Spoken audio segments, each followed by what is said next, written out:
Without ending, there can be nothing new. Without ending, there can be nothing new.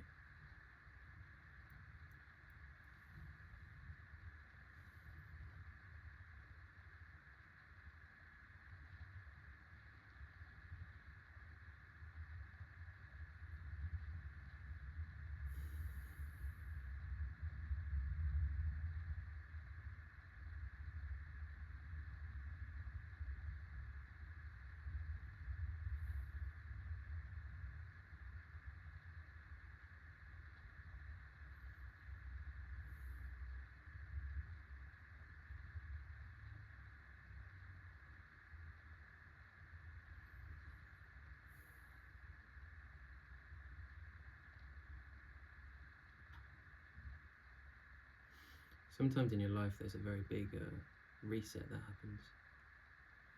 You might change jobs or quit jobs or be made redundant, and friendships seem to naturally fall away, romantic relations, interests. Seems like your whole outer life kind of starts to dismantle itself slowly and then very abruptly and obviously. And that's been happening to me recently. I've been seeing and realising certain things and habits that I've been partaking in. Seeing that I've been hanging around with people just because I don't want to be lonely. And that avoiding this loneliness is the basis for all wrong relationship, wrong action.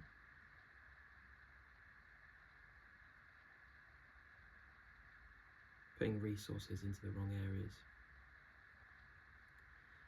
But the flip side to all those things is through seeing all of that, I realise the mechanism, I see the movement. I don't know what to do with my evening. Say it gets 6 p.m, I don't know what to do with my evening, so I'll reach out to someone.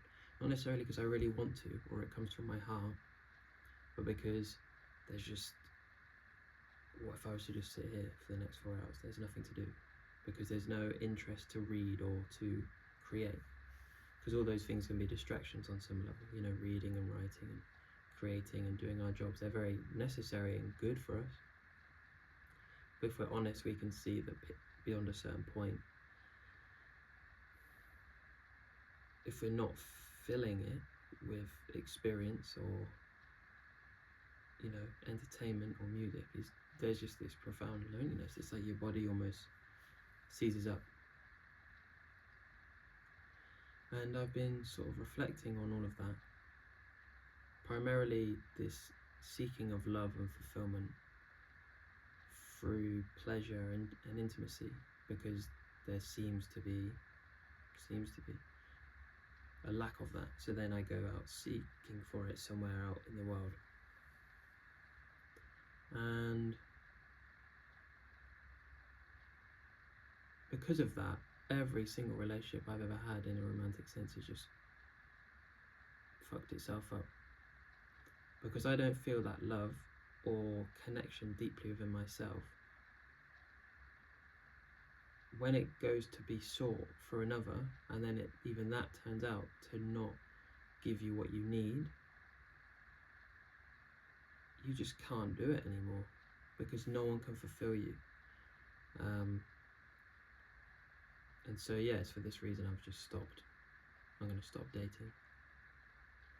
Because it just doesn't, for now, it just doesn't align. Which brings me to another point, which is, if it doesn't feel right in your heart, it doesn't feel right in your being, then it just shouldn't be done. Now you can follow it through as we do, and it teaches you and shows you that, you know, it wasn't alignment for you and why you did it, because there's a lack of something, or apparent belief of lack of something. And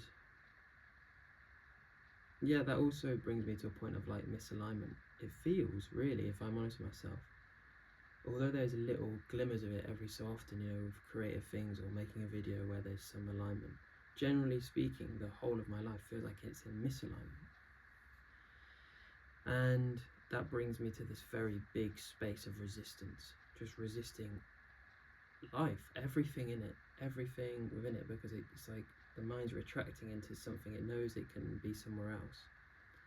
But because it doesn't fully go through with the resistance and feel the discontentment, it never fully flourishes. The flower never fully ripens before you really see something.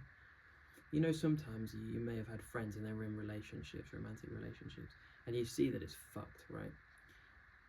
But the flower within the person or your friend within this relationship, it hasn't quite yet bloomed. And when it blooms, they're like, right, this is it. Like, they know they need to do something, either immediately or slowly, but they know. They come to you and they say, I know. And you've seen it ages ago because you're not involved.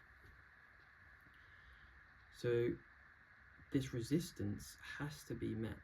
And I'm saying this to myself because any escape I try to create, whether I go to Bali or whether I go to the Lake District or whether I do whatever I'm going to do, it's still an escape from the resistance. And in the resistance, there's something, because you can't get away from it. It's pulling you back further and further. And so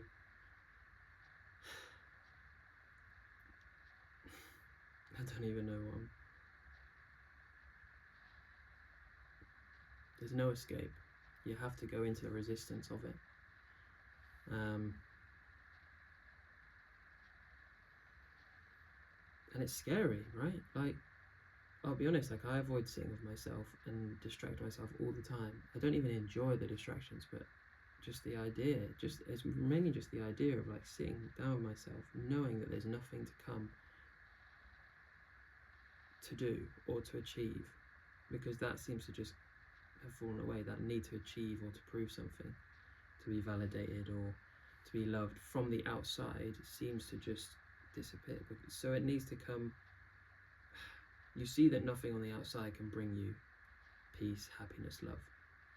So then slowly but surely it seems to have faded in its intensity to need to keep repeating, although of late it's been really extreme to like really push home the message. But where else is that going to be found, right? Like,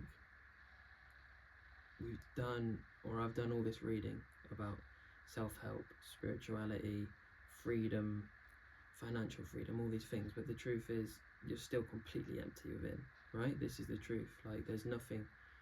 You're hollow. There's no love. There's that perfume of just like radiant being, of waking up and actually wanting to live. Like, it almost seems like a daydream. And I used to think that by resisting really heavily the human experience and by avoiding the density, that would be the way out. And it just isn't. Like, there's no getting away from it anymore.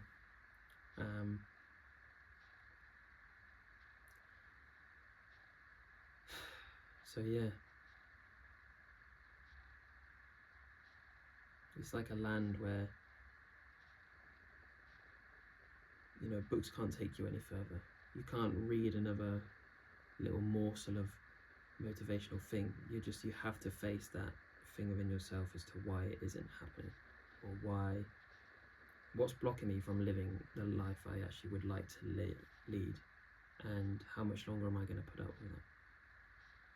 But asking that question, not as to get rid of it, but just to really give yourself to it, so you can really find out, like, to find out and for it to end, just to end. Like, we never move on from things because we hold on to things, past experiences, relations, ideas, nostalgic about our childhood or about our first girlfriend or whatever. And we never end it, we never fully let it go. And when we do, it's because like it's just been forgotten, not because of like really going through it and meeting it. So there seems to be a very important need of things to end, because nothing new can come, because you're so focused on the old. And you don't want it to end because you're clinging on for dear life at like some kind of hope of affection or love or validation or money or security, whatever it is. And shit, I mean, you can't keep looking outside. I mean, it's a hard lesson. I mean, it's been tough recently to just be honest with like things and to be real. and see where I'm coming from in talking about things, and my actions and my energy and all these things.